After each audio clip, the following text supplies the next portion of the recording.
അങ്ങനെ എവിൽ ഡെഡ് എന്നുള്ള സിനിമ കണ്ടതിന് ശേഷം ബോഡിയും മൈൻഡും ഒക്കെ ടയേർഡായ ഒരു അവസ്ഥയിലായിരുന്നു. സോ റിലാക്സ് ചെയ്യാൻ വേണ്ടി എന്താ ചെയ്യാന്ന് ആലോചിച്ചുകൊണ്ടിരിക്കുമ്പോഴാണ് അടുത്ത സ്ക്രീനിൽ അടുത്ത ഷോ ഇതേ മുരളി എന്നുള്ളൊരു തമിഴ് സിനിമ ഉള്ളത്. സോ എന്നാൽ പിന്നെ ഒരു കാര്യം ചെയ്യാം, ഇതേ മുരളി കാണാമെന്ന് വിളിച്ചിട്ട് നേരെ ഇതേ മുരളിക്ക് വിട്ടു. സോ പറയാൻ പോകുന്നത് ഇതേ മുരളി എന്നുള്ള ഒരു തമിഴ് സിനിമയെ കുറിച്ചാണ്. സിനിമ റിലീസായതിനു ശേഷം സോഷ്യൽ മീഡിയയിലൊക്കെ വളരെ നെഗറ്റീവായിട്ടുള്ള റിവ്യൂസ് ഞാൻ കണ്ടു. ഞാൻ തന്നെ ഷോക്കായി, എന്താണ് ഇത്രമാത്രം നെഗറ്റീവ് റിവ്യൂസും ബാഡ് ഒപ്പീനിയൻസും കാര്യങ്ങളൊക്കെ. കുറേ മലയാളികൾ തന്നെയാണ് നെഗറ്റീവായിട്ട് പറയുന്നത്. ഇതിൽ ലീഡ് റോൾ ചെയ്തിരിക്കുന്ന അഥർവയാണ്. അഥർവയുടെ ലൈഫിൽ 3 കാലഘട്ടമാണ് പറയുന്നത്. അതായത് കുട്ടിക്കാലം, ടീനേജ് ലൈഫ്, അതുപോലെ തന്നെ ഒരു മിഡിൽ ഏജ് ലൈഫ്, അത് കറണ്ട് ലൈഫ്, ഒരു 30-32 ഏജിൽ നടക്കുന്ന കാലഘട്ടത്തിൽ ഈ ക്യാരക്ടറിന് തോന്നുന്ന ഇഷ്ടങ്ങളെ ചുറ്റിപ്പറ്റിയുള്ള കഥയൊക്കെയാണ് ഈ സിനിമയുടെ ഒരു പ്രധാന പ്ലോട്ടാണ്. ആ ലവ്, ഹീറോ ലവ് തുറന്നു പറയുമോ ഇല്ലെങ്കിൽ ഇത് സക്സസ് ആവുമോ, എന്താണ് കാര്യങ്ങൾ എന്നൊക്കെയുള്ള ഇതിൻ്റെ ഒരു പ്ലോട്ട് എന്ന് പറയുന്നത്. ഒരു ചെറിയ ക്ലീഷേഡായിട്ടുള്ളൊരു സ്റ്റോറിയാണ്. നമ്മൾ കുറേ സിനിമയിലൊക്കെ കണ്ടിട്ടുള്ള ഒരു ക്ലീഷേഡായിട്ടുള്ള സ്റ്റോറിയാണ്. അത്ര പുതുമകളൊന്നും ഇല്ലെങ്കിലും ഇതിൻ്റെ മേക്കിങ്ങും കാര്യങ്ങളൊക്കെ അത്യാവശ്യം നല്ല രീതിയിലായിരുന്നു. ഓവറോൾ സിനിമ എടുക്കുകയാണെങ്കിൽ ഒരു കുഴപ്പമില്ലാത്തൊരു വാച്ചബിൾ ആയിട്ടുള്ള എക്സ്പീരിയൻസ് ആണ് എനിക്ക് ഫീൽ ആയത്. ഇതിൻ്റെ ഫസ്റ്റ് ഹാഫ് അത്യാവശ്യം നല്ലൊരു ഫസ്റ്റ് ഹാഫ് ആയിരുന്നു. 90s കിഡ്സിനെ കണക്റ്റ് ആകുന്ന, നമ്മുടെ നൊസ്റ്റാൾജിക് ഫീൽസ് ഒക്കെ കൊണ്ടുവരുന്ന കുറച്ച് സീൻസും ഡയലോഗ്സൊക്കെ സിനിമയുടെ തുടക്കത്തിലുണ്ട്.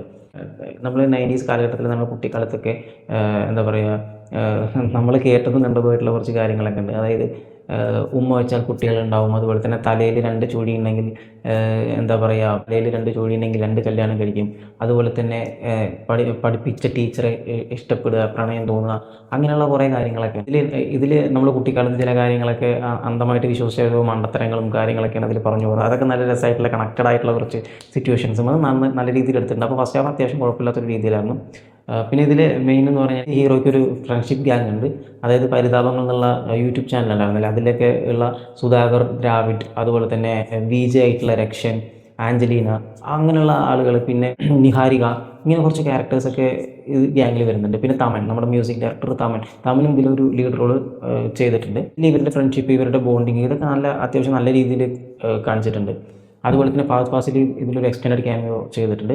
കുറേ പേര് സിനിമ കണ്ടതിന് ശേഷം പറഞ്ഞിരുന്നു ഫഹദ് ഫാസിലിൻ്റെ ക്യാരക്ടർ വളരെ മോശമാണ്, എന്തിനാണ് ഇയാൾ ഇതിനൊക്കെ തല വെച്ചത്, അങ്ങനെയൊക്കെയുള്ള കുറേ നെഗറ്റീവ് റിവ്യൂസ് ഉണ്ടായിരുന്നു. പക്ഷേ എനിക്ക് സിനിമ കണ്ടതിന് ശേഷം ഫഹദ് ഫാസിലിൻ്റെ ക്യാരക്ടർ ഒരു കുഴപ്പമില്ലാത്തൊരു ക്യാരക്ടറായിരുന്നു. അത്യാവശ്യം നീറ്റായിട്ട് തന്നെ പുള്ളിക്ക് കൊടുത്ത ക്യാരക്ടർ പുള്ളി ചെയ്തിട്ടുണ്ട്. സോ എന്താ പറയുക, ഇതിലൊരു എക്സ്റ്റൻഡഡ് ക്യാമിയോ റോൾ എന്ന രീതിയിലാണ് ഫഹദ് ഫാസിൽ അഭിനയിച്ചിരിക്കുന്നത്. ഇതിൻ്റെ പോസ്റ്ററും ട്രെയിലറൊക്കെ കണ്ടിട്ട് ഫഹദ് ഫാസിലിന് ഇതിൽ ആദർവോടെ അതേ കൂടെയുള്ളൊരു ലീഡ് റോളാണെന്നൊക്കെ വിചാരിച്ച് വന്നിരിക്കുന്നത് നിങ്ങളാണ് ശരിക്കും മണ്ടന്മാർ. ഷൂട്ടിംഗ് ഓൾമോസ്റ്റ് കഴിയാറായ സമയത്താണ് ഫഹദ് ഫാസിൽ ഇതിൽ ജോയിൻ ചെയ്യുന്നത്. അപ്പോഴേ പറഞ്ഞിരുന്നത് ഒരു എക്സ്റ്റൻഡ് ക്യാമിയോ റോളാണ്. ഹൗസ് ഓൾറെഡി പറഞ്ഞൊരു കാര്യമാണ്. അപ്പോൾ ഇതൊക്കെ മനസ്സിലാക്കിയിട്ട് സിനിമ കാണുകയാണെങ്കിൽ നമുക്ക് ഏകദേശം ഒരു ധാരണ ഉണ്ടാവും. എത്രയോ നടന്മാർ, എത്രയോ ഫേമസ് ആയ സ്റ്റാർസുകൾ, സൂപ്പർ സ്റ്റാറുകൾ എത്രയോ സിനിമകളിൽ ക്യാമിയോ റോൾ ചെയ്തിട്ട് വളരെ മോശം രീതിയിൽ അഭിനയിച്ച് വെറുപ്പിച്ച് പോയ ആളുകളുണ്ട്. സോ അതിനേക്ക് കമ്പയർ ചെയ്യുമ്പോൾ അത്യാവശ്യം ഡീസൻ്റ് ആയിട്ട് ഫഹദ് ഫാസിൽ ചെയ്തു. പോസിറ്റീവ് പറയുകയാണെങ്കിൽ ഇതിൻ്റെ ലൊക്കേഷൻസ്, വിഷ്വൽസ്, സിനിമോട്ടോഗ്രാഫി, അതുപോലെ ഇതിൽ നല്ല പാട്ടുകൾ, അത്യാവശ്യം നല്ല കുഴപ്പമില്ലാത്ത പാട്ടുകളായിരുന്നു. ഈ കഥയ്ക്ക് അനുയോജ്യമായിട്ടുള്ള ഒരു ഫീൽ വരുന്ന കുറേ സോങ്സ് ഇതിലുണ്ട്. എനിക്ക് എന്തോ എവിൽ ഡെഡ് കണ്ടിട്ട് അതിൻ്റെ ഒരു മൈൻഡ് സെറ്റിൽ ആകെ ഒരു ഫ്രസ്ട്രേഷൻ അടിച്ചിരിക്കുന്ന സമയത്ത് ഈ പാട്ടൊക്കെ കേൾക്കുമ്പോൾ ഒരു പ്രത്യേക ഒരു ഫീൽ എനിക്ക് തോന്നിയിരുന്നു. പിന്നെ ഇതിൽ ലീഡ് റോൾ ചെയ്തിരിക്കുന്ന ആക്ടേഴ്സ് കൈഡു ലോഹറും അതുപോലെ തന്നെ പ്രീതി മുകുന്ദനാണ്. ഇപ്പോൾ കറൻ്റ്ലി ട്രെൻഡിങ് ആയിട്ടുള്ളൊരു ഹീറോയിൻസാണ്.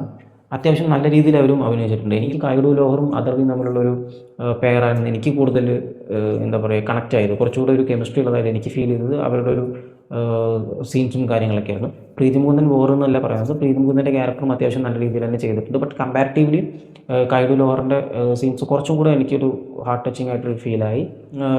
ഇതിൽ നട്ടി അഭിനയിച്ചിട്ടുണ്ട്. കറുപ്പ് എന്നുള്ള സിനിമയിൽ ജഡ്ജായിട്ട് അഭിനയിച്ച ആളിതിൽ നല്ലൊരു ക്യാരക്ടറാണ്. സാധാരണ നെഗറ്റീവ് ക്യാരക്ടർ, ഒരുമാതിരിയുള്ള ക്യാരക്ടർ, ഉടായ്പ ക്യാരക്ടറൊക്കെ ആയിരിക്കും. ഇതിൽ അത്യാവശ്യം നീറ്റായിട്ടുള്ള ക്യാരക്ടറാണ് ചെയ്തിട്ടുള്ളത്.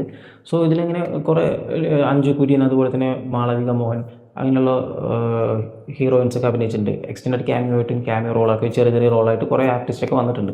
ഓൾമോസ്റ്റ് അഭിനയിച്ച് അത്യാവശ്യം എല്ലാവരും നല്ല രീതിയിൽ ചെയ്തിട്ടുണ്ട്, ബോറൊന്നാക്കിയിട്ടില്ല. പിന്നെ ഇതിൽ നെഗറ്റീവ് പറയാനുള്ളത് ഇതിൻ്റെ സെക്കൻഡ് ഹാഫാണ്.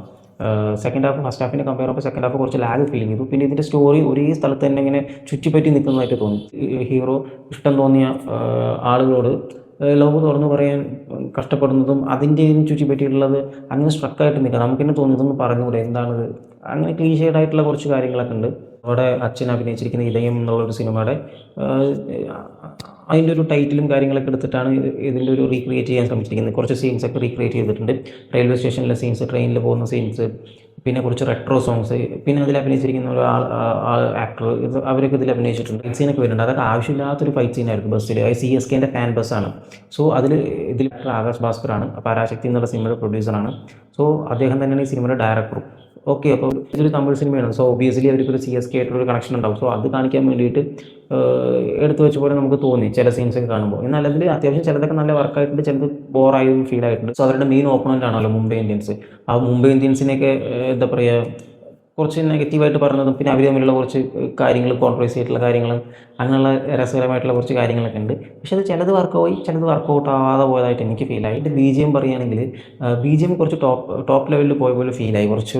കാരണം എന്താ പറയുക, തമൻ ഇപ്പോൾ ബാലയുടെ പടത്തിൽ കണ്ടിന്യൂസ് ആയിട്ട് മ്യൂസിക് ചെയ്തിട്ട് അതേ ഒരു ലെവലിൽ വന്നിട്ട് ഇവിടെ ചെയ്ത് വെച്ചേക്ക് പോകുന്നു.